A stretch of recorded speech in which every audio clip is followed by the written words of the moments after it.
आज हम लोग पिछले क्लास में जहाँ से ख़त्म किए थे वहीं से आज हम लोग पढ़ना शुरू करेंगे। तो हम लोग बहुपद में दो चले रैखिक समीकरण पढ़ रहे थे, ग्राफ देख रहे थे। तो एक्सरसाइज दो कभी भारतीयों के बुक से आज ये मेरा क्लास तीसरा है। तो 8 नंबर क्वेश्चन को ग्राफ बनाना है, यानी चित्र खींचना है। तो आज हम लोग दो चार रैखिक समीकरण एक समीकरण का ग्राफ पढ़ेंगे और अगले वीडियो में हम लोग दो समीकरण वाला ग्राफ देखेंगे। आज हम लोग एक समीकरण वाला ग्राफ को देखते हैं। तो आइए देखते हैं। तो 2x प्लस वाई बराबर -3 बराबर 0 है। अब देखिए ये 2x प्लस वाई और माइनस में 3 है, इधर भेज देते हैं तो प्लस में, और y को मान इधर रख लेते हैं 3, ये प्लस में 2x है तो इधर भेजते हैं तो माइनस में। अब इसके जगह पर हम एक सारणी को बनाएंगे। सारणी कहने का मतलब है कि एक्स वाई का मान इसमें हम पुट करेंगे। यहाँ पे देखिए सब सर को अलग अलग पढ़ने का तरीका होता है, हो सकता है मेरा भी तरीका कुछ अलग हो, तो घबराइएगा नहीं। अब देखिए y का मान निकाल, इस तरह का हम इसीलिए तैयारी कर देते हैं कि x का मान रखते जाएंगे और y का मान आते जाएगा, ज़्यादा हल करना नहीं पड़ेगा। जैसे देखिए अगर x का मान हम 0 रख रहे हैं तो देखिए 3 गुने 2 गुने 0, तो 3 माइनस 2 में 0 से गुना करेंगे 0 तो कितना आ गया 3 आ गया। अब हल न भी करेंगे तो आ जाएगा। देखिए अब 0 रखें ना तो आगे बढ़ेंगे, 0 के बाद 1 रखेंगे, कहाँ रखना है x के जगह पर। 2 में 1 से गुना करेंगे तो 2 आ जाएगा, तो 3 में से 2 घटेगा तो कितना आ जाएगा 1 आ जाएगा।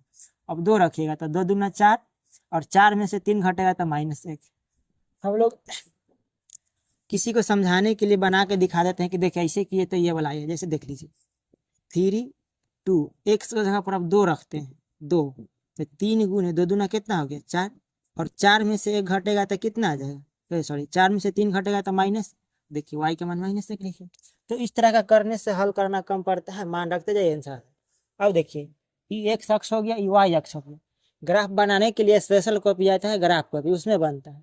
इसमें हम बनाने का सिखाते हैं, तो थोड़ा तिरछा भी होगा तो आप लोग घबराइएगा नहीं, क्या है कि ये बोर्ड है ना। देखिए हम लोग दिखाते हैं आप लोग को।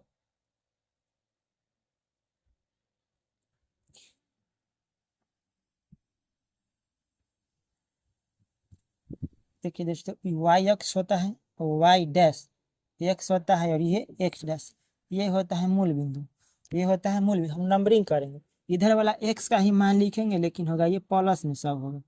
2 इधर आ जाएगा, 3 इधर आ जाएगा, 4 इधर आएंगे तो ये सब माइनस में होगा, -1 -2 और ये -2।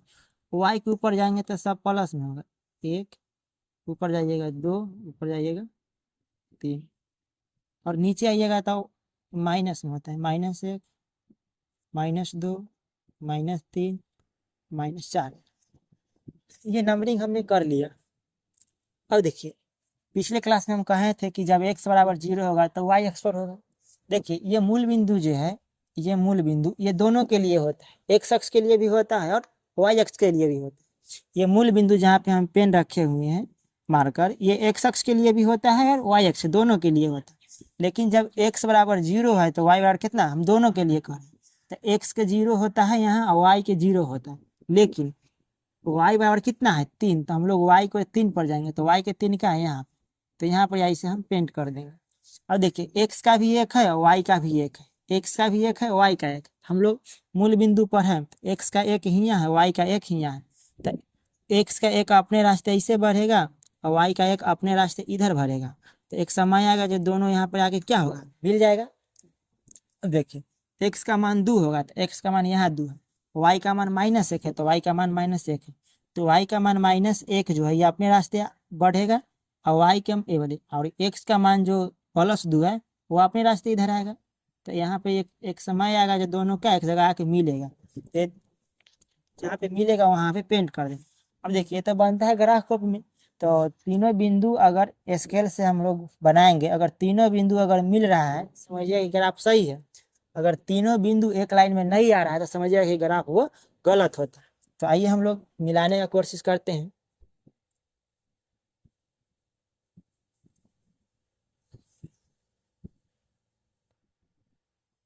ये तो थोड़ा तिरछा होगा ही, क्या है कि ये बोर्ड है। अब देखिए सबका गुणांक लिखेंगे तो पहले x का लिखेंगे, पहले x का गुणांक लिखेंगे उसके बाद y का लिखेंगे। एक्स का कितना है यहाँ पे जहाँ पे कट रहा है 2 और वाई का कितना है -1। एक्स का कितना है 1 और वाई का भी कितना है 1। एक्स का मान यहाँ कितना है, एक्स का वाई के अक्ष पर है तो एक्स का मान 0, वाई का मान 3 होगा। अभी कौन सा समीकरण का था, तो सजा देते हैं 2x प्लस वाई -3 बराबर 0। ये ग्राफ खींचने का तरीका, ये हो गया आपका ये ग्राफ। तो दो चर वाले रैखिक समीकरण में एक समीकरण वाला ये ग्राफ हुआ, जो हमको 9th में पढ़ना, हमको 10th में ये नहीं पढ़ना। 10th में दो समीकरण वाला ग्राफ देखना। अच्छा, कुछ बेसिक चीज देख लेते हैं। अगर आपको कह दिया कि -2, -2, -2, किस पाद में स्थित है, किस पाद में है, -2, किस पाद में, यानी कौन सा घर में। तो आपको ये ऑब्जेक्टिव में आता है, तो कौन सा घर में होगा बताइए। तो हम बताए थे किसमें, पहला घर में होता है प्लस प्लस, ई में होता है आपका माइनस प्लस, इसमें होता है माइनस माइनस, इसमें होता है आपका प्लस माइनस। तो ये कौन सा घर में होगा, तो ये दूसरा घर में होगा, ये कौन सा घर में होगा, दूसरा घर में। जैसे कह दिया कि 5, -5 किस घर में होगा, यानी किस पाद में, यानी किस चतुर्थांश में होगा। तो प्लस माइनस है ना, प्लस माइनस कौन घर में होता है, तो चतुर्थ में होता है। कभी पूछ देता है कि -10, 5 में कोटि कितने, इतना में कोटि कितना है, कोटि पूछ देगा। तो कोटि क्या बोलिएगा, तो इधर वाला होता है भुज, और ई वाला होता है आपका भुज, और इधर वाला होता है कोटि। तो कोटि पूछेगा तो कितना बोलिएगा, 5 बोलिएगा। शुरू वाला भुज, बाद वाला कोटि होता है। तो एक समीकरण वाला ग्राफ आप देख लीजिए, और मिलते हैं नेक्स्ट वीडियो में। तो 2 समीकरण वाला ग्राफ बताएंगे उसमें।